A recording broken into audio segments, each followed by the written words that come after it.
అందరికీ నమస్కారం. వైఎస్ఆర్ జిల్లా జమ్మలమడుగు నియోజకవర్గం మైలవరం మండలం కంబాలదిన్నె గ్రామంలో 3 సంవత్సరాల ముక్కు పచ్చలారని చిన్నారిపై అత్యాచారం చేసి హత్య చేయడం జరిగింది. ఎంత హృదయ విదారకమైన సంఘటన ఇది. ఇలాంటి సంఘటనలు ఈ కూటమి ప్రభుత్వం అధికారంలోకి వచ్చాక రోజు వినాల్సిన దుస్థితి ఈ ప్రభుత్వం మనకు కల్పించింది. ఈ రోజు ఆ తల్లి ఆ జమ్మలమడుగు పాత బస్టాండ్ సెంటర్ లో మాకు న్యాయం చేయాలి అని నిరసన తెలియజేస్తూ ఉండే పరిస్థితి మనం చూస్తూ ఉన్నాము. ఎంత దారుణం! మా కుటుంబానికి న్యాయం చేయండి, ఇలాంటి తప్పుడు పని చేసిన దుర్మార్గుడికి అలాంటి ఆలోచన కూడా రాకుండా కఠినమైన శిక్ష వేయాలి అని తల్లి డిమాండ్ చేస్తూ ఉంది.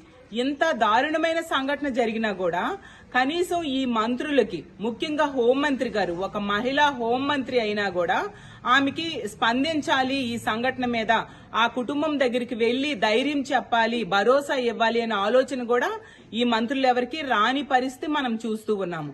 ఈ మంత్రులందరూ ఇప్పుడు ఏం చేస్తూ ఉన్నారు? ఆ కడపలో మహానాడు ఏర్పాట్ల మీద దృష్టి సారించారు, దానికోసం రివ్యూలు చేస్తూ కనిపిస్తూ ఉండే పరిస్థితి ఉంది తప్ప ఇంత దారుణమైన సంఘటన జరిగినా కూడా కనీసం స్పందించాలనే ఆలోచన కూడా ఈ రాష్ట్ర ప్రభుత్వానికి లేకపోవడం నిజంగా చాలా బాధాకరం. ఈ సంఘటన వెనుక కూడా ఆ దుర్మార్గుడు, ఆ కామాంధుడు, మద్యమంతులో ఇలాంటి పని చేయడం జరిగింది. మేము ముందు నుంచి కూడా చెప్తున్నాం, ఈ కూటమి ప్రభుత్వం అధికారంలోకి వచ్చాక ఈ రాష్ట్రంలో మద్యం ఏరులై పారుతూ ఉంది.